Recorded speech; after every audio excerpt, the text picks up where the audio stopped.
Have you ever realized how much time we waste in our daily lives? I remember this morning quite a while ago when I woke up kinda late. I grabbed my phone watching YouTube shorts. I played a full tour of two cities. I also played a full tour of Mecha Engine. And by the time I got my $2 of loot, it was already the afternoon. I did absolutely nothing productive, and I felt like a fat POS. We all share the same 24 hours in a day. How is it possible that successful people can easily work 12 hours a day, while I'm here wasting 4 to 5 hours right after waking up? What potential could I have achieved that year with an extra 1500 hours of productive work? I could have been top level at anything I wanted. And if you saw my last video about good habits, I talked about how I discovered the book Atomic Habits. Back when I was in school, I hated going to English class because every teacher would force me to read these very old novels or poems that I found no interest in whatsoever. But when I picked up Atomic Habits, I enjoyed reading the entire thing in just 3 days, while also learning how to destroy my bad habits with the inversion law. Now finally, it's extremely rare in the morning that I naturally gravitate towards instant gratification, and I wired my brain to enjoy hard work and despise time wastage. Imagine how much you can achieve in the next 3 months, 12 months, or even 24 months if you stopped wasting at least 1 or 2 hours per day and instead put it into productive work. And if you're interested in trading up to your dream TF2 backpack without having to experience the stressfulness of trial and error of today's economy, click the top link of the description now. Now let's jump into the inversion laws to destroy your bad habits and gradually save you 1 or 2 hours a day. Number 1, humans are lazy. Most people believe that the most successful people have a bottomless pit of motivation.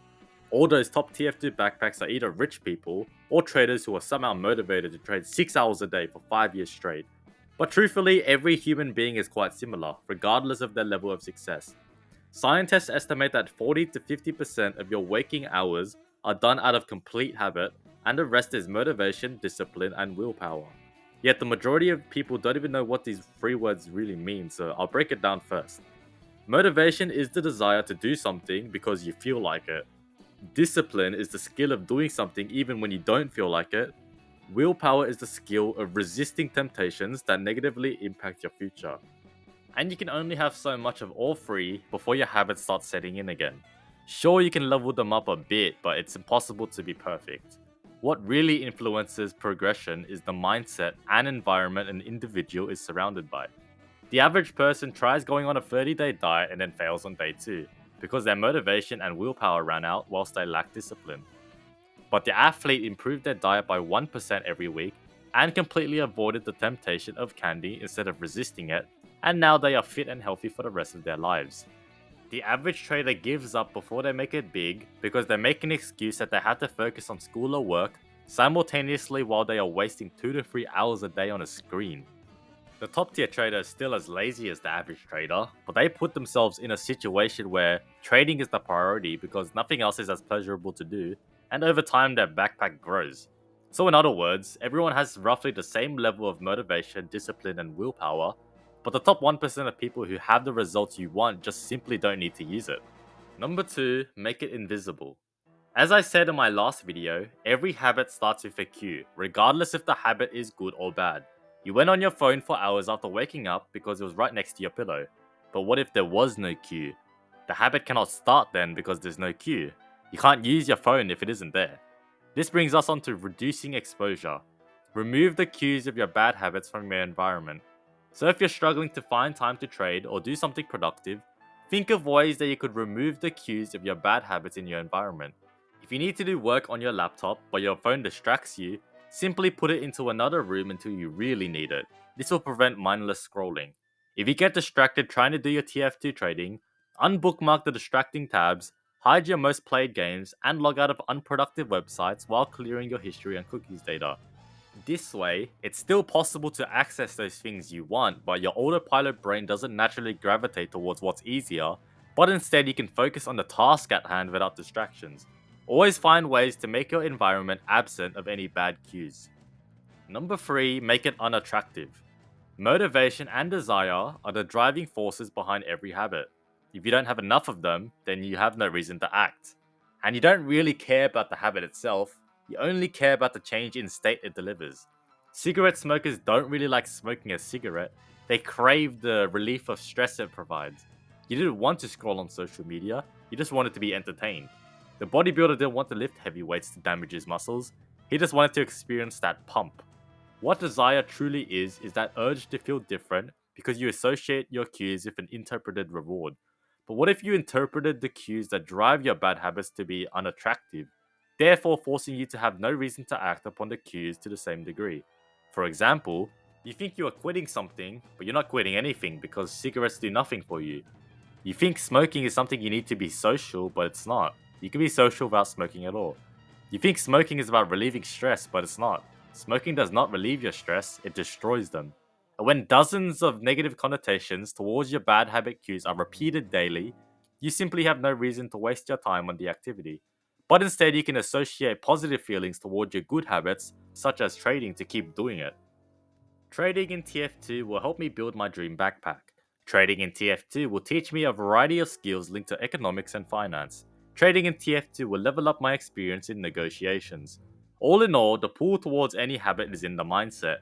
Whatever positive or negative connotation you associate with your cues can dictate what action you'll take in the future. Number 4, make it difficult. All habits have the response step, the action. In my previous video, I stated to make your good habits easy, reduce friction, decrease the number of steps between you and your good habits. But the opposite is true when we use the inverse law. To make your bad habits difficult, increase friction, increase the number of steps between you and your bad habits. For instance, I realized how much time I was wasting and how my sleep quality decreased when I had my iPad on my bed. I used the first tactic of reducing exposure by putting it on my desk instead, and yeah, I did use it less, but there were those days where it wasn't enough. I'd simply just grab it off my desk and watch hours of videos before going to sleep at night, which obviously isn't good as I got suboptimal sleep. So I took it a step further and completely moved my iPad inside of a high cabinet in my kitchen where I can't reach it without some sort of height boost. Now, when I'm finished for the day, I can't be bothered to grab my iPad, so I'll just hop in my bed with my books laying next to me, and I'll choose one to read, greatly improving my sleep quantity and quality. And if I ever need my iPad for any reason, then that reason should be good enough for me to grab a stool and reach for it when I need it. So think of ways you can make your bad habits so difficult you can't be bothered to do it on autopilot mode. This following example may be extreme, but it works terrifically. If you play too much TF2 instead of trading, calculating your spreadsheet and setting up buy orders, what if you literally uninstalled the game? We all know how long it takes to install TF2. You literally can't play unless you wait a few hours for it to complete, and boom, several hours for you to do productive work. This is similar to using a commitment device, restricting your future choices to the ones that benefit you. Right now, watching this video, your mind is quite sharp and intelligent. You know things you should be doing, and your motivation is quite high to do so. But when the time comes to do them, you can't be asked and gravitate towards something more pleasurable. But if you correctly use your sharp mind now, you can force yourself to do something productive in the future. Everyone knows in school when you have some sort of assignment to do, you get like 2 to 3 weeks to complete it, but most people finish it the night before. This is because there was a deadline that forces you to act, or else the consequences of a low grade or even a 0 were more difficult than just finishing it and getting a decent mark. So think of a way to make a commitment device applicable to TF2 trading. What if you messaged your friend, I will give you $10 for when I don't find a quicksell to buy every day, or something along those lines, while you provide photo evidence. Not only would it be a hassle to give your friend $10 for every day that you don't trade, but the consequences conflict with making profit, so it's even more difficult to opt out of doing the 20 minutes of work instead of just skipping a day. Number 5, make it unsatisfying. What is rewarded is repeated, but what is punished is avoided. If every time you did your habit something negative happens, then you have no reason to repeat it.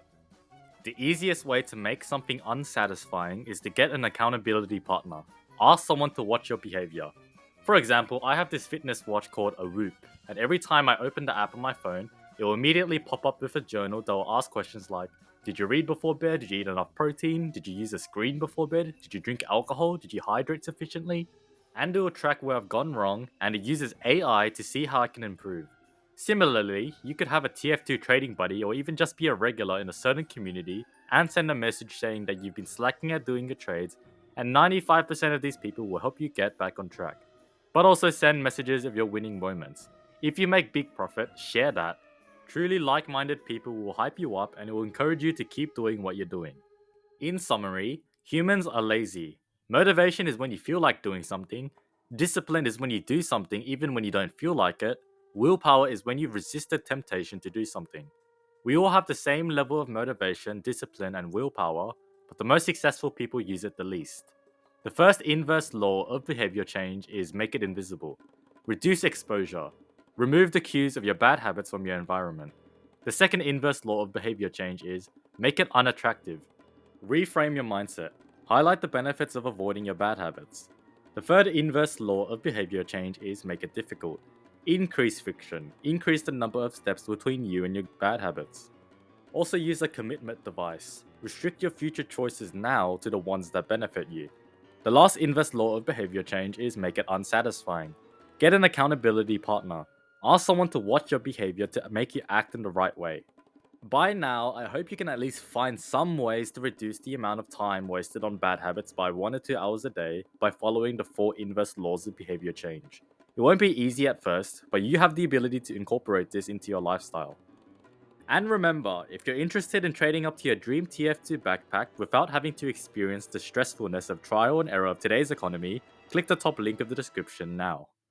Thank you for watching this video. Leave a like, subscribe, turn on notifications, and leave a comment on how you're going to destroy your bad habits. See ya.